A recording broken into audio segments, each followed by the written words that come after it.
Salam saudara terkasih dalam Yesus, salam jumpa pada renungan harian Embun Pagi. Hari ini pada akhir pekan, di awal daripada Februari, kita akan mendengarkan firman Tuhan. Dan sebelum kita mendengarkannya, kita bersatu di dalam doa. Damai sejahtera Allah yang melampaui segala akal dan pikiran, itulah yang melihara hati dan pikiranmu. Dalam Kristus Yesus Tuhan, amin. Saudara terkasih, firman Tuhan untuk kita dari Markus 1 ayat 35, dalam bahasa Batak Angkola dikatakan, "At cukup nei tarang golap dopeari ngot ma Jesus, kehemaya tu balian tu inganan nalungun martangiang mayadisi." Dalam bahasa Indonesia, pagi-pagi benar waktu hari masih gelap, ia bangun dan pergi keluar. Ia pergi ke tempat yang sunyi dan berdoa di sana. Demikian firman Tuhan. Saudara terkasih di dalam Kristus Yesus, kalau kita membaca firman Tuhan kali ini yang tertulis dalam Markus 1 ayat 35 ini, maka kita akan ketahui bahwa satu hari sebelumnya Yesus melakukan berbagai aktivitas. Banyak hal yang dilakukan melalui penyembuhan dan berbagai pengajaran-pengajaran yang dilakukan oleh Yesus Kristus. Kemudian ketika malam mereka beristirahat dan pagi-pagi benar. Kalau dikatakan pagi-pagi benar berarti mungkin sekitar jam 4 atau jam 5 subuh. Artinya orang masih dalam keadaan tidur, masih dalam keadaan istirahat. Namun Yesus pergi keluar, pergi ke tempat yang sunyi untuk berdoa. Keadaan ini merupakan sesuatu yang sangat luar biasa, di mana kelelahan tubuh untuk memulai hari yang baru, maka Yesus memulainya dengan berdoa. Ketika Yesus berdoa, pergi ke tempat yang sunyi. Artinya saudara terkasih di dalam Kristus Yesus, ternyata doa yang dipanjatkan Yesus bukanlah sesuatu yang mau dipamerkan atau yang mau didengarkan oleh orang lain, betapa panjang atau merdunya suaranya berdoa. Namun yang mau diperlihatkan adalah ketika Yesus berdoa, dia ke tempat yang sunyi. Ada sebuah fokus yang jelas, bukan terhadap dirinya, namun terhadap Allah. Bukan agar orang lain melihatnya, namun bagaimana agar Allah menjadi mendengarkan dan fokus kepada doa yang dipanjatkan oleh yang berdoa. Saudara terkasih di dalam Kristus Yesus, ketika hal ini kita renungkan dalam kehidupan kita sehari-hari, maka ada hal yang menjadi dididik dalam hidup kita. Yang pertama, mulailah harimu dengan doa. Ketika kita memulai hari-hari kita dengan doa, bertemu dengan Allah, berbicara kepada Allah di dalam doa kita, maka kita menyadari bahwa hari yang baru itu adalah pemberian Allah. Tak ada kekuatan dari diri kita.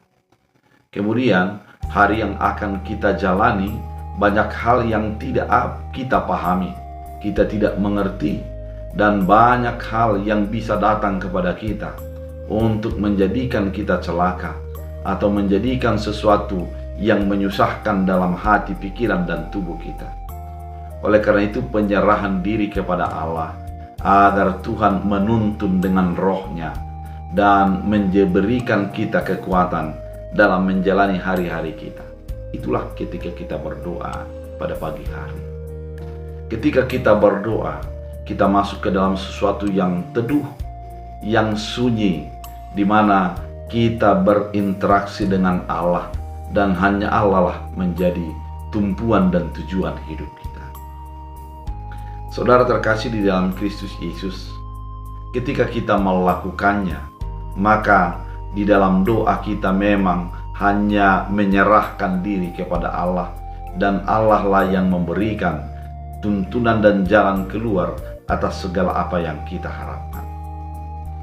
Saudara terkasih di dalam Kristus Yesus, teladan firman Tuhan ini menjadi mengajak kita sebagai orang percaya. Sesibuk apapun Anda, sebanyak apapun persoalan, atau sebanyak apapun berkat yang Anda alami, maka mulailah harimu dengan berdoa. Mulailah segala sesuatu kehidupanmu dengan beribadah, karena dengan demikian engkau akan merasakan tuntunan Tuhan. Engkau menyerahkan sepenuhnya bahwa hidupmu tidak bisa melakukan apa-apa di luar daripada kehendak dan keputusan Tuhan. Orang yang berdoa adalah orang yang berbicara dengan Tuhan. Mari kehidupan kita selalu memulai dengan hari-hari kita dengan menyerahkan diri kepada kehendak dan keputusan Tuhan. Saudara terkasih di dalam Kristus Yesus, firman Tuhan kali ini juga mau mengingatkan, di dalam doa kita, masuklah ke tempat yang sunyi, masuklah ke dalam keadaan yang teduh, di mana hati kita menyembah Tuhan, pikiran kita menyembah Tuhan, dan segala kehidupan kita memang seluruhnya diserahkan kepada keputusan dan kehendak Tuhan.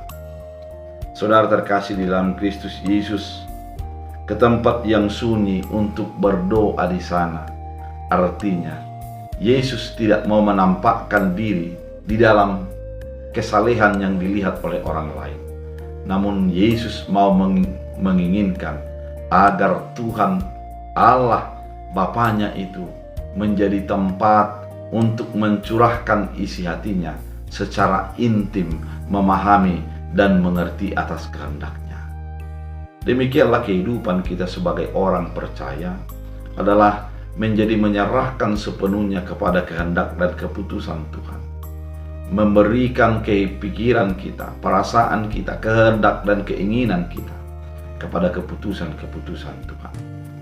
Saudara terkasih di dalam Kristus Yesus, firman Tuhan kali ini mau menyegarkan kita, menyemangati kita untuk tetap di dalam Tuhan, untuk tetap bersandar kepada kehendak dan keputusan Tuhan dalam hidup kita. Biarlah setiap orang memulai harinya dengan doa, dan ketika berdoa sepenuhnya menyerahkan kepada keputusan kehendak Tuhan. Karena firman Tuhan menjadi kekuatan kita berdoa. Terima kasih Tuhan atas firman yang begitu indah, menghantar kami agar selalu teduh di dalam Tuhan, memulai hari kami dengan berdoa dan menyerahkan kepada keputusan kehendak Tuhan. Biarlah kehidupan kami sesungguhnya adalah kehidupan yang menyerahkan kepada tuntunan dan penyertaan Tuhan. Biarlah firman-Mu menjadi kekuatan dalam Kristus Yesus. Amin. Tuhan Yesus memberkati.